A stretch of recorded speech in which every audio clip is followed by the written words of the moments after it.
Hey guys, in this video we're going to take a look at how you can enable or disable raise to wake to turn on the screen on the iPhone 13 or the iPhone 13 Pro.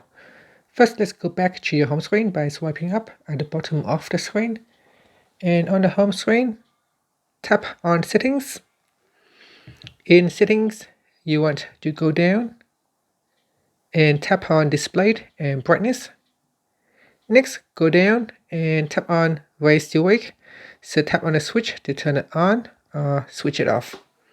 Okay, so once it is turned on, to be able to wake up the screen, all you have to do is pick up your phone and the screen will wake up.